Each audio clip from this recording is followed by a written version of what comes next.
రేవంత్ రెడ్డి కుర్చీ మార్చడము plus cabinet మంత్రుల్ని ఒకేసారి అపాయింట్మెంట్ ఇచ్చి పెట్టుకోవడము ఎట్ ఎ టైం జరిగిపోవాలని చెప్పి ఇష్యూని డ్రాగ్ చేసుకుంటూ వస్తూ ఉన్నాడు.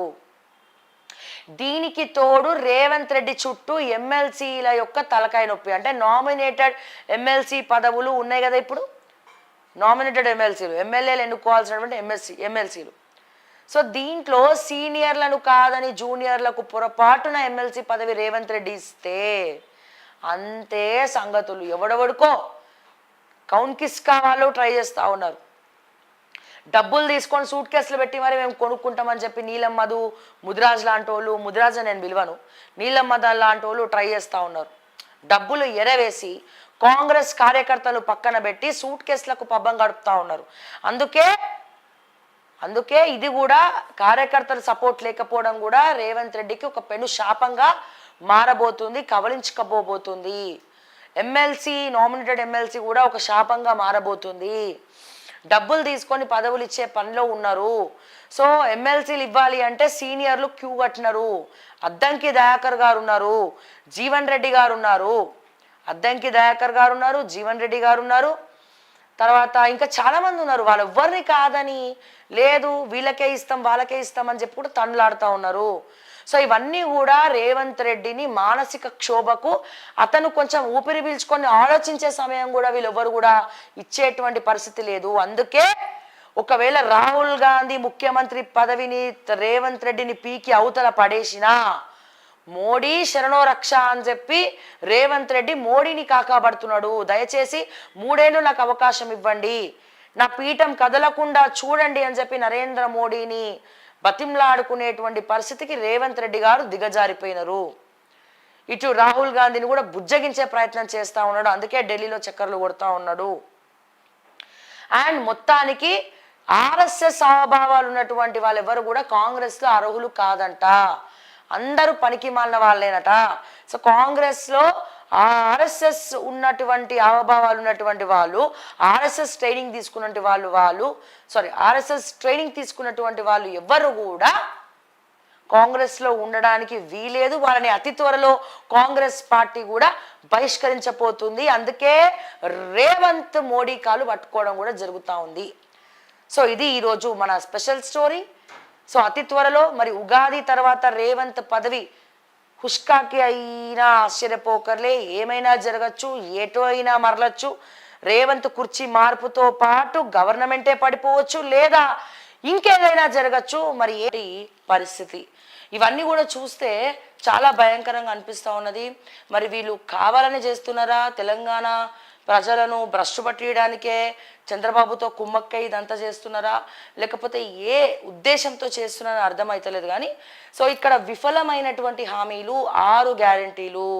ప్రతిరోజు మనం మొదలుపెట్టే మార్నింగ్ న్యూస్ 6 గ్యారంటీల సమస్యలతోనే మొదలు పెడుతున్నాము. తులం బంగారం కోసం ఆడపిల్లలు ఎదురు చూస్తున్నారు. తల్లిదండ్రులు పెళ్ళిళ్ళు ఫిక్స్ చేసి, పెళ్ళిళ్ళు వేసేస్తే మళ్ళీ తులం బంగారం ఇయ్యరేమోనని సో పెళ్ళిళ్ళు ఫిక్స్ చేసి పెట్టుకున్నారు. ఇట్లా గడప గడపకు ఒక సంక్షేమ పథకం కోసం కళ్ళల్లో ఒత్తులు వేసుకొని మరి మా తెలంగాణ ప్రజలందరూ కూడా ఎదురు చూస్తూ ఉంటే ఈయన మాత్రం ఢిల్లీ, హైదరాబాద్, గల్లీ అనుకుంటా తిరుగుతూ టైంపాస్ చేస్తూ ఉన్నాడు. రాష్ట్రాన్ని పూర్తిగా గాలి కొదిలేసినటువంటి రేవంత్ రెడ్డి గారు కానీ, క్యాబినెట్ మంత్రులు కానీ మరి ఏమని సమాధానం చెప్తారు? ఇక్కడ ఉన్నటువంటి కాంగ్రెస్ పార్టీలో ఉన్నటువంటి 64 ఎమ్మెల్యేలు ప్లస్ బీఆర్ఎస్లకి వెళ్ళి వచ్చినటువంటి 10 మంది ఎమ్మెల్యేలు వాళ్ళు ఏం చేస్తున్నారు? వాళ్ళకన్నా అర్థమవుతుందా? ఏ ఒక్క ఎమ్మెల్యేనైనా నియోజకవర్గంలో తిరుగుతున్నారా? ఏ ఒక్క ఎమ్మెల్యేనైనా వాళ్ళ నియోజకవర్గంలో ఎన్ని స్కూల్స్ ఉన్నాయి, ఎన్ని హాస్పిటల్స్ ఉన్నాయి, సో అందులో వాష్రూమ్స్ ఉన్నాయా, లేకపోతే నర్సులు ఉన్నారా, డాక్టర్లు టైంకి వస్తున్నారా, మెడిసిన్స్ ఉన్నాయా, ట్రీట్మెంట్లు అన్ని చక్కగా జరుగుతున్నాయా, వాళ్ళ రోడ్లు ఎన్ని ఉన్నాయి, సో ఎన్ని రోడ్లు వేయాలి, ఎన్ని కొత్త రోడ్లు కావాలి, అక్కడ ఉన్నటువంటి మున్సిపల్ వర్కర్స్కు, కూలీలకు, కార్మికులకు జీతాలు సమయానికి అందుతున్నాయా? ఒక్కడంటే ఒక్క ఎమ్మెల్యే చూపేయండి. జల్లడ బట్టి ఎతికినా ఏడ కూడా దొరకరు. నాట్ ఓన్లీ అధికార పార్టీని ఎందుకు అనాలి మనం, అధికార పార్టీతో పాటు టోటల్ స్టేట్లో ఉన్నటువంటి 119 మంది ఎమ్మెల్యేలకు ఎవరికి కూడా బాధ్యత లేదు. తిన్నామా, పడుకున్నామా, తెల్లారిందా అంతేగాని మేము తిరిగినాము, ప్రచారం చేసినాము, ఇంటింటికి పోయి దండాలు పెట్టినాము, ఒంగొంగి దండాలు పెట్టినాము, మా నియోజకవర్గ సమస్యలు అట్లీస్ట్ మేము తెలుసుకుంటాము, మార్నింగ్ వాక్లో జాగింగ్లో అట్లీస్ట్ ఏదైనా ఒక 10 నిమిషాల సమయం కేటాయిస్తాము, మా పబ్లిక్తో మమేకమవుతాము, చర్చిస్తాము, అట్లీస్ట్ పని అయిందా లేదా పక్కన పెడితే అట్లీస్ట్ ప్రజల మధ్యలో ఉండి వినతి పత్రాలన్నా తీసుకోవాలి కదా, అవి జరగడానికి సహకారం అన్న చేయాలి కదా. సో వీళ్ళందరూ కూడా ఇలానే ఉన్నారు. అంటే ఒక మంచి నాయకత్వము, మంచి నాయకులు ఎక్కడ కూడా కనబడట్లేదు. అయితే ఇక్కడ సీనియర్స్ ముఖ్యంగా కాంగ్రెస్ పార్టీలో గెలిచిన వాళ్ళందరూ చాలా మంది ఫ్రెషర్స్ ఉన్నారు, చాలా అంటే చాలా మంది ఫ్రెషర్స్ ఉన్నారు. మరి ఫ్రెషర్స్ ఎవరిని చూసి నేర్చుకోవాలా? సీనియర్ ఎమ్మెల్యేలను చూసి నేర్చుకోవాలి. మరి సీనియర్ ఎమ్మెల్యేలు ఏం చేస్తారు? అసెంబ్లీలో ఒకడు నిద్రపోతాడు, ఒకడు ముక్కుల వేలు పెడతాడు, ఇంకోటి షోలో వేలు పెట్టి తిప్పుతాడు, ఇట్లా.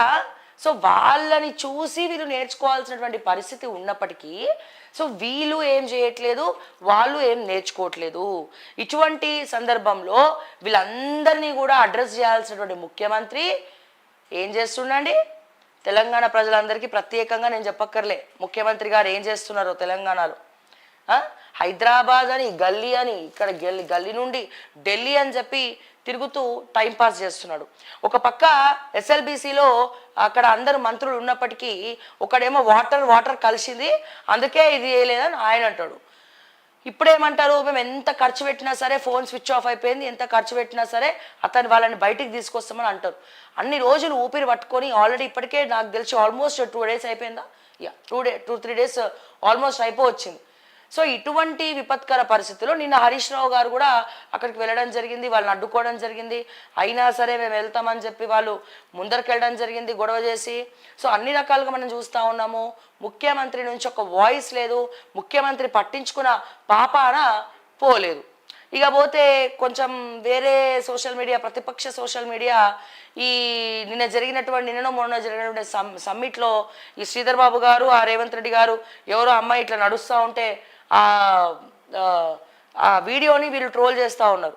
అంటే చూస్తున్నటువంటి వీడియోని కాళ్ళను పట్టుక వదలనని ఆ ఒక సౌండ్ పెట్టేసి, అంటే ప్రజల పక్షాన మాట్లాడడం, ప్రజల పక్షాన కొట్లాడడం అంటే ఇదేనా? ఇంతకు మించి వేరే ఏం లేదా? కొత్తగా ఏమి ఆలోచించేది ఏం లేదా? సో కొత్తగా ఆలోచించి వాళ్ళ కోసం కొట్లాడే నాయకులు ఎవరు లేరా అని అనిపిస్తూ ఉంది నాకు. ఎస్ చేయాలి, దానికి కూడా ఒక లిమిట్స్ ఉంటాయి డెఫినెట్గా. ఒక ట్రోల్కి అనేది ఒక లిమిట్ అనేది ఉంటుంది, అది ఎవరి వ్యక్తిగతం వాళ్ళది. సరే అది మనం పక్కన పెడితే కనుక ముఖ్యంగా పాలన విషయానికి వస్తే రేవంత్ రెడ్డి గారు ఒక్కననడానికి లేదు, ఇది టోటల్ కాంగ్రెస్ యొక్క ఫెయిల్యూరు. రేవంత్ రెడ్డితో పాటు క్యాబినెట్ మంత్రులందరూ కూడా తలదించుకోవాల్సినటువంటి అవసరం ఉన్నది. తూ అని ఉమ్మెత్తి పోస్తా ఉన్నారు తెలంగాణ ప్రజలు. దయచేసి క్యాబినెట్ మంత్రులు కానీ, ముఖ్యమంత్రి రేవంత్ రెడ్డి కానీ ప్రోటోకాల్ లేకుండా కానీ, గన్మ్యాన్స్ లేకుండా కానీ ఎక్కడ కూడా తిరగకండి దయచేసి, దండం పెడతా. సో మేనిఫెస్టో కమిటీ చైర్మన్ కూడా ఇక రేవంత్ రెడ్డితో